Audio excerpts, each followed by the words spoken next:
Okay, friends, let's continue with the fundamental analysis. This is the part to get better knowledge on selecting higher quality assets to invest in.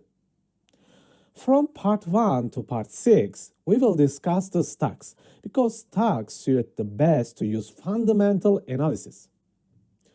Rest of the little parts will be about funds, crypto, and the gold. I hope that you will enjoy it a lot. Let's start with the stocks. Stocks have three main inner parts to discuss: profits, debts, and the value. We will start with the profits. I want you to look at these two people and tell me about which one has a higher potential for personal and financial growth. The person makes 100K per year or the other person that makes 20K per year. I think it is obvious that person A will be doing much better than the person B. But why is that? Why the profits are the most important metric in our lives for personal and financial growth? First of all, you can reinvest the money and grow it faster. Then you can get a better education and increase your market value. You can also earn interest, make money out of your money. Furthermore, you can easily pay your living costs, spend money on entertainment, pay loans and debts, and take easier loans. So, the profit is the most important metric for all of us. What about a company?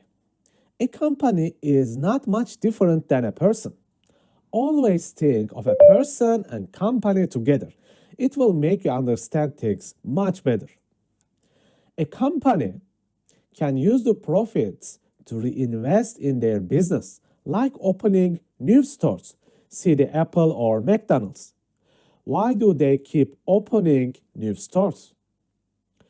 You can spend money on research and development and make the products and services much better and usable. As a company, you can use the money to earn interests just like a person and earn more.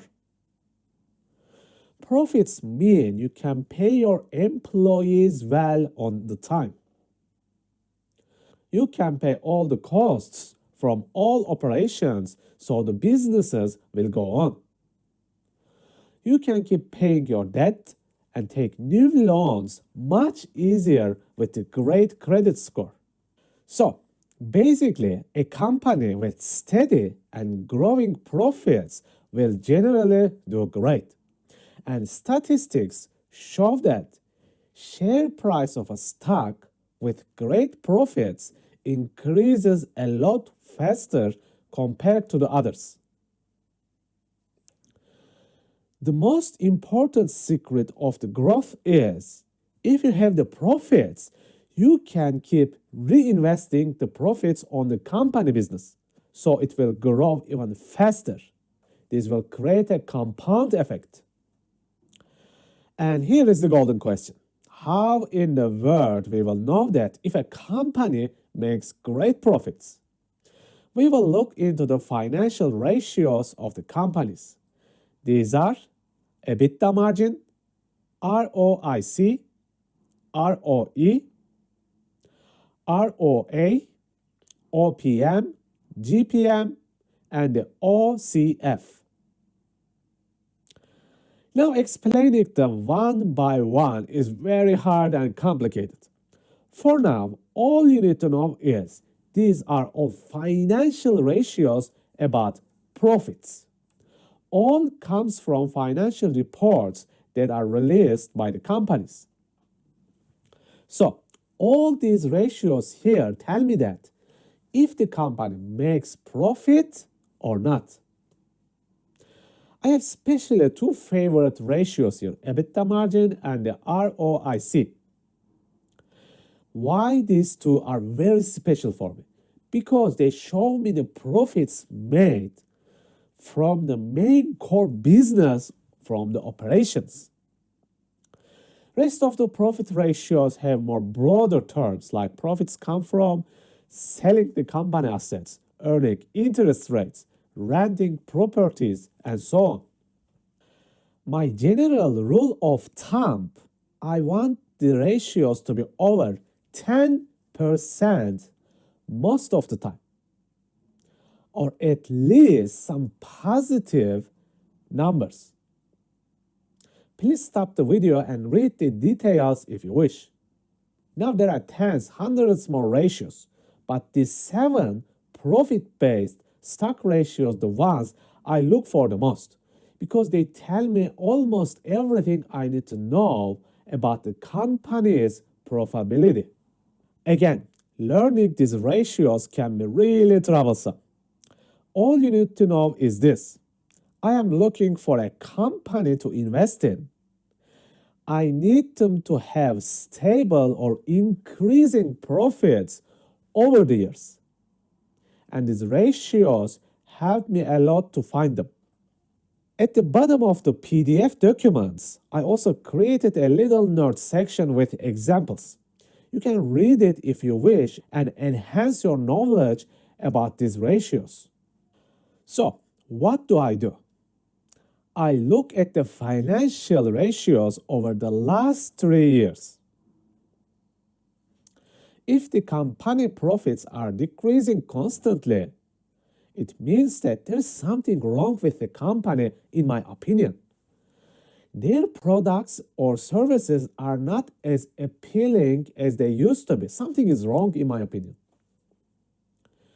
However, if the profits keep increasing or at least stable, this tells me that people somehow still love this company and their products or services still loved and used a lot, in my opinion.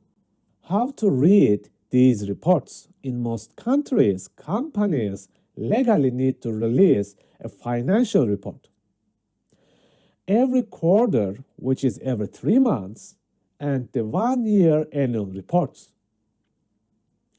As you can see, a company constantly releases a report. So investors like us can read these reports and make judgment on the financial conditions of the company. What we do is quite simple. For example, the ROE, return on investment profit ratio. With each report, a new ROE number comes. So I can check if the ROE is increasing or decreasing.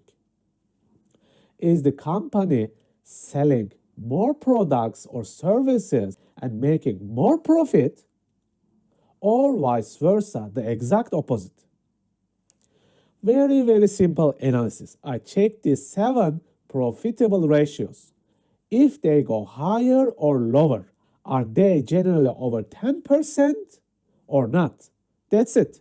For example, this is an example of a company report in the last 3 years showing the all profit ratios. Now this Excel file is not in the documents because I paid for this data and it is copyrighted. They also only sell raw data, not fancy Excel files like this one. I did prepare it myself to show it better for you. But later on, I will explain how you can find data like this on your own and what kind of websites you can find the financial reports. Let's evaluate this company's profit ratio metrics. First of all, as you can see, report progress from right to left side. Check the dates from 2021 to 2024. And the small chart progress to the right side. So do not get confused about it. Now, as you can see, EBITDA margin and the ROIC are great in this company, very stable and over 10% over the last 3 years. And the rest of the profit ratios are also great, quite positive for me. What does this tell me? This company is looking really good. They are very profitable and consistent. Their profit numbers in all years, almost over 10%. Very highly profitable and very steady. I may invest in this company. Here is another great example of a company, in my opinion. Very steady profits and increasing over time. Their profit ratios mostly over 10%, and it is increasing over the last 3 years. Check the EBITDA margin, 16% in 2021 and slowly increased to 29% in 2024. Check the ROIC, starting with the 21% in 2021 and increased to the 54% in 2024. These kind of companies I love the most. Profits over 10% in general and keep increasing. Remember, profits are the most important metric for me. This is another interesting company, as you can see, mostly profitable. But the ROE and the ROA ratios showing some drops in the recent years. It can be about seasonality or other factors. However, you also notice that the decrease is not permanent. They came back quickly. I do not see any major concern about this company. I may invest my money on them. Now check this company. Declining profits constantly. EBITDA margin and ROIC started very high in 2021, and after that, they keep losing the money. All other profit metrics are also not great at all. Basically, something happened to this company around 2023, and they keep losing the cash. It could be about bad management, bad product quality, or bad services. I will not invest my money on this company. Here is another company with very low profits most of the time. Their profit ratios are very poor, mostly under 10%, almost flat. I did not enjoy these numbers at all. I will not invest my cash in them. Here is another example. Very poor profit results, strongly declining and nothing great at all. I will definitely not invest my money in them, not enjoying what I see here. Okay, people, all this knowledge now shall give you ideas about how to fundamentally analyze the profits. All I do is check the profits over the last 3 years. Remember, how to calculate these ratios is really complicated and very boring. But if you are interested to learn, just use the PDF files.